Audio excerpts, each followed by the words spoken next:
Well, howdy everyone, Cowy, your average sim racer here. It is week 11, I think, for the Gen 3 clear. Don't cross the white line. V8 Supercars, Season 2, 2025. And we are at Virginia International Raceway. Another challenging track for the Gen 3 Supercar. It's one of those tracks that you want the transfer of weight to be, rapid and consistent, but it also brings in danger too with a few of the areas where you're sort of shifting back and I don't know, like I've tried the VRS setup here and it's a bit more sort of flicky and stable in the rear. This setup I've actually gone with is my old Oran Park setup that I think started from Di Feldman, I think, but it's been a good consistent setup that I've used in these sort of tracks with the sort of sharp changes in direction and sort of, those good speed corners. So it's actually, pay attention here on my outlap, but it seems to work okay for me here and give me a bit more confidence to push hard. And I think for me that means the rear just being a little bit less lively. Alright, so it is going to be an interesting round. I think there's a 28% chance of rain in the Australian server this week, so that means there will be a wet portion to this track guide.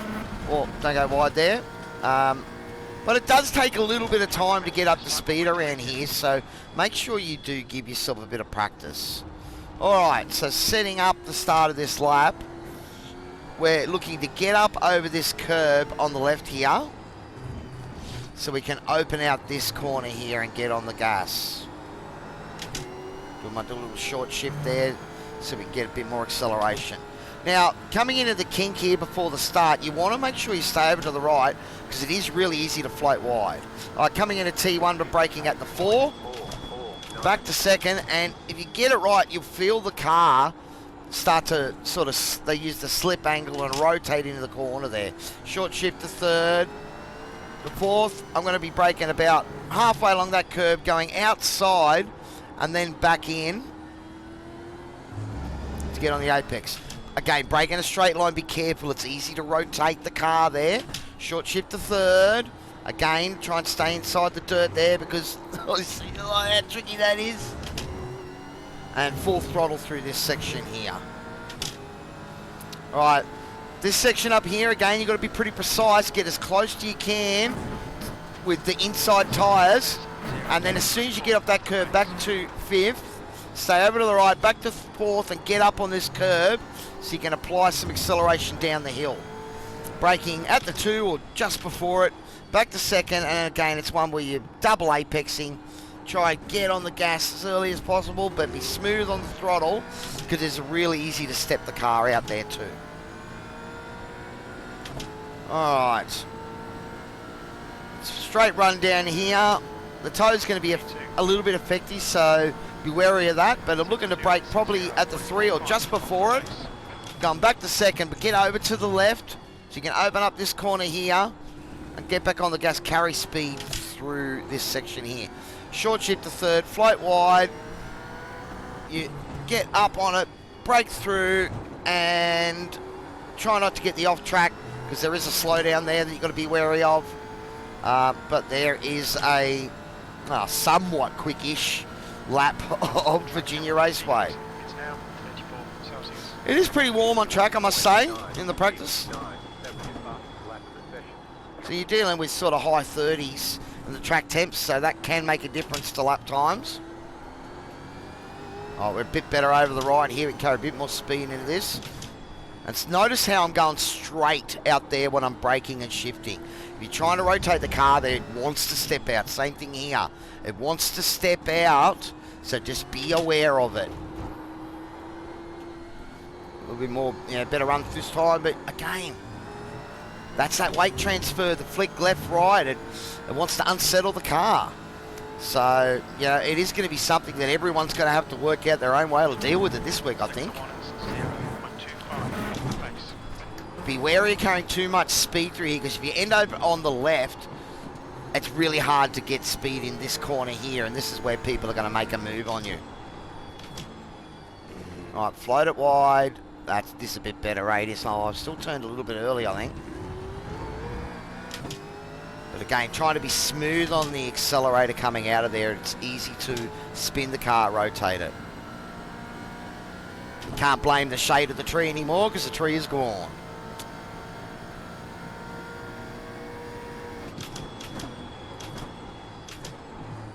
Be smooth on your shifts there. I'd probably brake a little bit early then, maybe.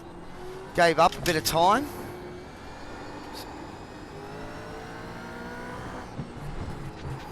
See how the car, you know, it can be rough over those bumps. So again, something else you're going to have to be wary of. And we are on full fuel. I think we started with 50 something litres, maybe close to 60, I think. And again, I think race pace is probably going to be in the mid 51s to sort of 52s. You might see the fast guys get into the 50s. But already I'm sort of noticing a little bit less performance in the tyres. But that corner there, it is so tricky. But if you can get a good run, you can make up time. Same thing with this one here. See how the car, like I was right on the threshold of sort of slipping there. But this corner here is going to be one of your most important to get right. Because if you do get it right, I was 12 hundredths down. So we've already gained sort of half a tenth. Just with a better exit there.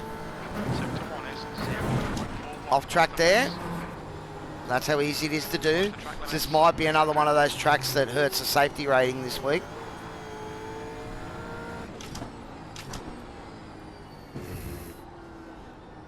Got off the brake a little bit early there, carried a bit more speed around the corner, and so again it's going to be one of those spots where you can brake well when you're coming up the hill, but if you're applying any brake as you start to turn, the car's going to want to rotate out.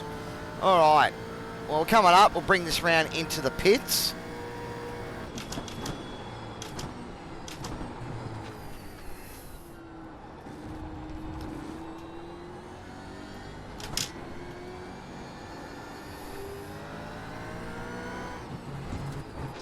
I think I'm probably going to coast a bit more than that in the race.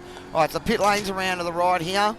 And looking to brake basically at the first green there. You can probably push it a little bit more. Watch your speed. But you've got to get down under 60k. So I'm normally looking at the first or the second bit of green paint in there as my marker. Again, depending on how, if I've carried a bit more speed, probably go for that first one. Because again, as I said before, you know, there's time to be found. There's also time to be lost if you get it wrong. Alright, there's a quick look at Virginia. Rear left, 92. Okay, so you're looking at about 2% a lap tyre wear. I think that's going to be fairly indicative. Maybe me going with a sort of more stable rear is creating a bit more wear in the rear too, so that's another thing to think about. Alright guys, I will be back in a short moment with the wet portion of this track guide, so stay tuned. Howdy everyone, I'm back with the wet portion of the Virginia track guide. Unfortunately, I didn't find a practice session that was wet, so I've had to generate a session here. We've set it to light rain, track is lightly wet. It's pretty cool out here, 21 degrees, and again, you know, the first thing you find in the wet is cold rubber, and you can see there I'm just skating at times until I can get some sort of semblance of temperature into these tyres. I'm on my Oran Park wet setup, so again, I'm not sure if it's going to be the best way to go, but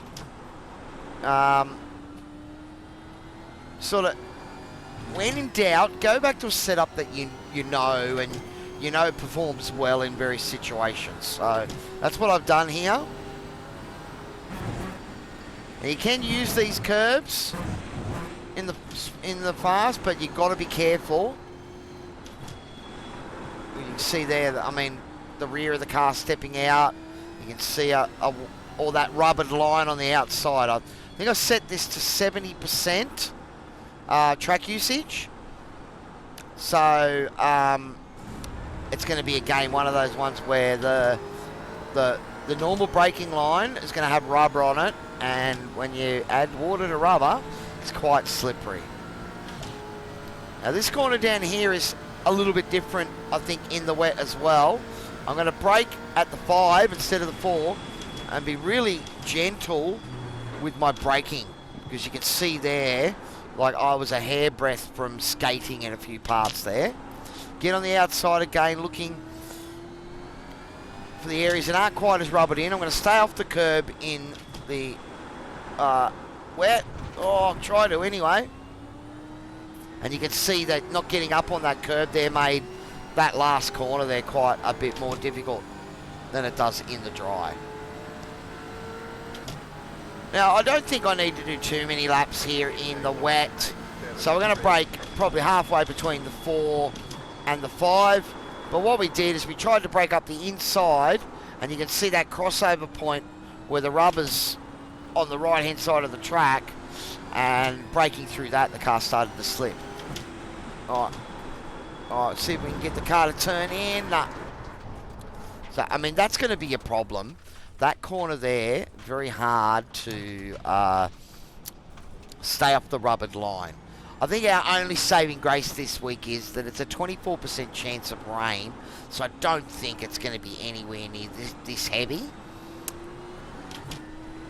And I think maybe, you know, near the end of the race we might get a bit of rain, and it might create a, you know, a dilemma if you stay out on your hot worn slicks, or come in for green rubber there. So just a passenger there at times.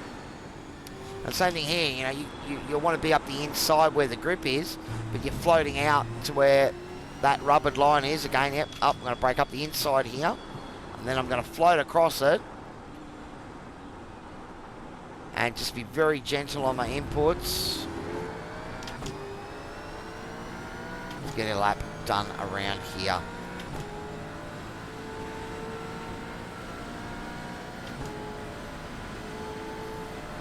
So again, I think this corner becomes a lot more trepidatious in the wet. And you can see there the rear of the car wanting to step out on me. Not a lot of grip. Around a bit more grip on the outside there. Let's see.